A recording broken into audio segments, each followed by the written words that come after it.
Next squad we'll take a look at is Friends University, the Falcons out of Wichita, Kansas. They're led by Henry Brun, who's in his sixth season at the helm of the track and field programs there. And I know it's been touched on already, but thank you, Coach Brun, for your work leading up to the conference championship, doing a lot of legwork to get things ready and get things kind of cleaned up. The Falcons so far have competed in, let's see, four meets. The next one upcoming is the Graduate Classic up in Lincoln, Nebraska. Coach Brun, welcome to KCAC Virtual Media Day, and thank you for joining us. Yeah, thanks, Mark. Mark, Ted, Brandon, the KCAC office, thank you guys. You guys are working diligently literally every day to give us the best experience we can have year in and year out, which is awesome.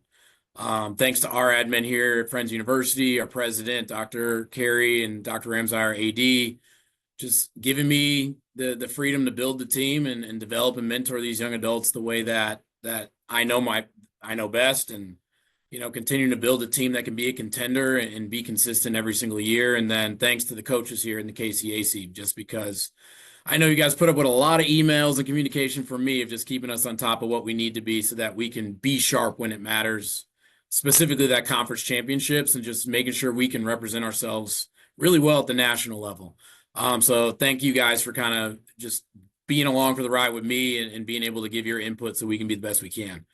Going into this season, I mean, from the men's standpoint, we ended up winning last year the indoor championships. That was a fun ride. I mean, we had a lot of young athletes, freshmen, sophomores on the team, and being able to build a team that can be that mature and composed at that level that early in their careers was really encouraging for the future. When you look at the team now, I mean, there's a lot of consistency, athletes coming back, our coaching staff, for the most part, is the same. We brought in a new distance coach this fall, and so there's a little bit of difference there. But having some continuity just kind of allows us to reload. When you start with our throws program, our number one returner, Julian Winters, he has already thrown over 17 meters in the weight throw in the first couple meets, which is great. He's got his eyes set on the national standard. He wants to go out there and win himself a conference championship in that weight throw, and his leadership, even just from freshman to sophomore year, has been, the growth has been tremendous. LaShawn Davis is back as a sophomore to throw. And then we have Matrix Eames, who's a freshman coming in to throw. Tavares Meyer is back as a junior throwing this year. And then we have Ernest, who's a freshman this year throwing. So there's a nice little group there of guys in the throws area that I think will continue to contribute the way that they did last year. In the jumps area, we still have some good leadership there. When you talk about long and triple jump, Mikel Tarver's in his final year here. He ended up sweeping the indoor and outdoor long jump and triple jump competitions, making it to the national meet a couple times last year. He had a great debut this past weekend. He hit the national standard in triple jump. He's going to have his long jump debut on Saturday. And he's picked up a little bit of speed as well. So we'll see what he can do in the 60 dash indoors and see if he can score some points for us. He's got his eyes set on being a top 3 finisher there. When you're looking at, like, Tyreek Scott is back as a junior. He'll debut this weekend in the long jump, and he'll be doing some triple jump as well. He made it to nationals in the long jump last year. And then we added a freshman jumper this year, Peyton Willits, who's a high jump, long jump person. Fairly new to track and field, but there's going to be a lot of potential for him. He already debuted in December in the high jump, did fairly well in his first collegiate meet. So I'm excited to see his growth. And as the conference knows, we've kind of developed into pole vault U within the KCAC, and we've got 5 guys who pole vault this year. We've got Darian Cox is our number 1 guy returning. Carter Gittinger, who's a multi, who's already qualified for nationals, essentially in the heptathlon, and he's going to be a top pole vaulter. We brought in 2 new pole vaulters who are both 4-meter guys from Derby High School. And it's exciting to see them develop early season. And then we have Braden Harris as well. So the goal is to have that be a big event for us in the jumps. Now, when it comes to the hurdles, Carter is back, like I mentioned, and Braden is back. We've added some new faces there. So we have Christian Setzer, who's a freshman. We have Tyson Wallace, who's a freshman. We have DJ Dingle, who's a freshman on the track, sophomore at school. So we've got 5 guys who hurdle this year. All of them should be 8 mid to 8 low in the 60 hurdles, so we're hoping we get some decent points there. And then when it comes to the sprints, Eddie Ricchetti is probably our number 1 guy coming back. We have Chad Payne still there. in the 200, 400 range. And then we have Daniel Costello, who's a freshman, 200, 400 guy for us. And Spencer Hines is a sophomore who's kind of a 400, 400 hurdles guy who I think can help us out a little bit in some sprint areas. So there's still some people in there to kind of pick up some points in the sprints. I think one of the interesting and developmental things for us on the men's side is going to be that middle distance. We've got a younger group of guys who've really stepped up through the fall and cross country. Bryac Ibanez, he was one spot off of making nationals in cross country this fall as a freshman. I think he'll help us out in that middle distance event area. Jace Douglas is going to be another guy who's going to help us out in like that 800 1K area. And then we have a freshman from Spain, Xavi Raffert, who's an 800, 1500 meter guy who I think can help us out as well in those areas. And so we're trying to figure out how we strategically place them for conference. But then even more importantly, I think we might have an outside shot of qualifying for nationals and maybe a DMR with piecing some of those guys together and building some momentum as we're kind of rebuilding that men's distance side over the last couple of years. So the men's side, I mean, their goal is to repeat. We're going to see if we can do it. We have the depth. We have the top end talent. And we're going to see if we can piece it together. Now on the women's side, last year, we weren't as big of a team as I wanted us to be. We're probably only 25, 28 women. This year, it's about 40 to 45, so it's a bit bigger.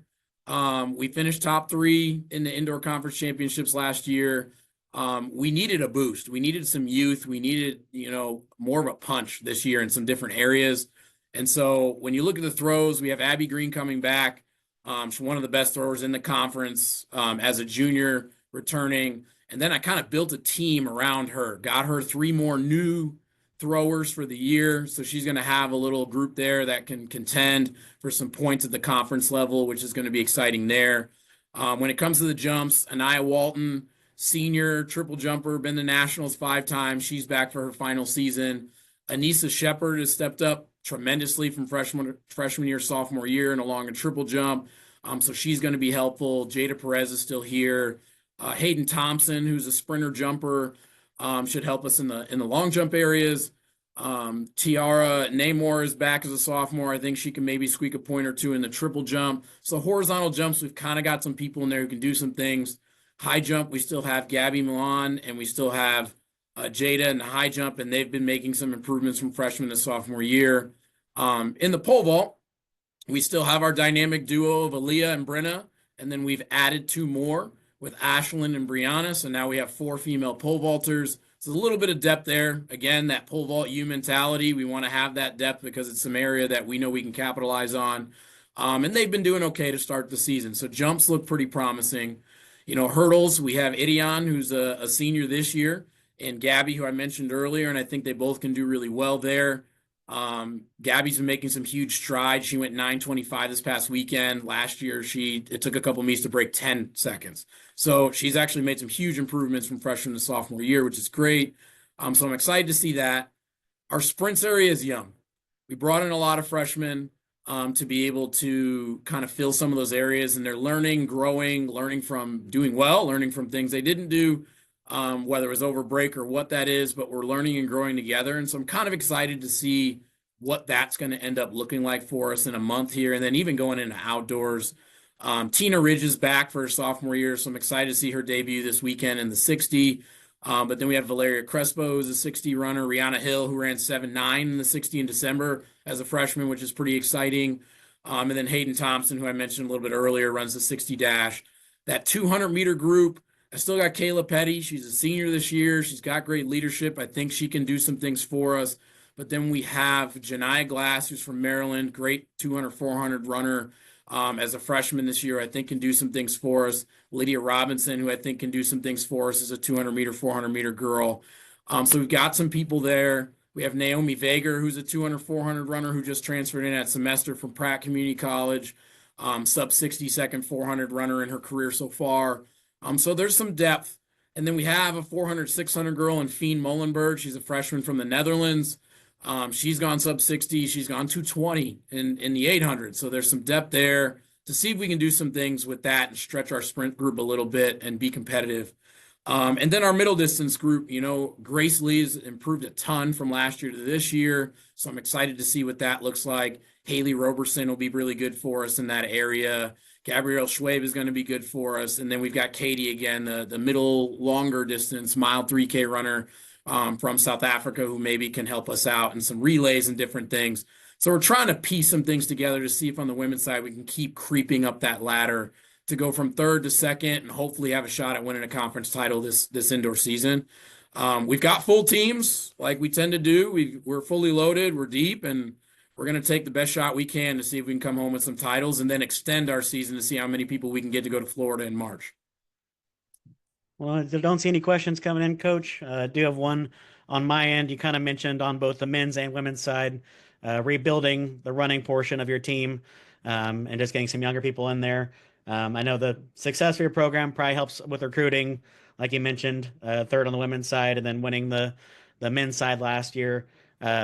What is your strategy, I guess, when you're trying to rebuild that program? Is it just recruiting in areas where Friends maybe hasn't traditionally recruited, or just getting more exposure for your team? I know you got a pretty full schedule, and maybe that's intentional, kind of going to different areas and competing where maybe Friends hasn't in the past. What's Yeah, your strategy with that? it's kind of looking at the conference landscape. I think there is some consistency with the coaches we have in our conference in the areas that they kind of capitalize on. And then it's figuring out which territory that we want to dip into. When it comes to the sprints, you know, looking at who can be versatile for us, making the relays valuable for us, and then honestly figuring out how we start with people who can even just score marginal fringe points, that sixth through eighth place, and bringing them in. And then, quite frankly, it's trusting our coaching abilities. Can we bring somebody in and develop them over time? I mean, you take Mikkel Tarver, for example, he's improved by probably 7.5 feet in triple jump in the last 3 years for me. It's bringing in someone who you know has the potential and then really relying on that and building that relationship with the athletes over time so that you can kind of develop them as an athlete as much as a person, but getting those points that you need at that level. Distance in particular, it's finding out where we gradually take the steps. You know, it can't be a complete overhaul in 1 year. You know, you find the little victories you can have, the PRs that lead to 1.2 points, and then you kind of build an army around it, kind of like what I've done with the throws in the last couple of years. It looked like an opportunity to capitalize. There wasn't many teams in our conference doing it. And then it seems like it was overnight, but it was a gradual progression where we started having some top end throwers. So it takes time, but it's pretty strategic on the areas that we want to capitalize on and just nurturing and fostering that growth. It's not going to happen overnight with some of these younger kids, but if they can get the exposure at the conference level, they can see what it takes to be committed in order to score for their team and help them keep moving up the ladder as a team or staying consistent at the top, it kind of works itself out. Well, thank you for that insight, Coach, and good luck the rest of the way this season. Yeah, thank you.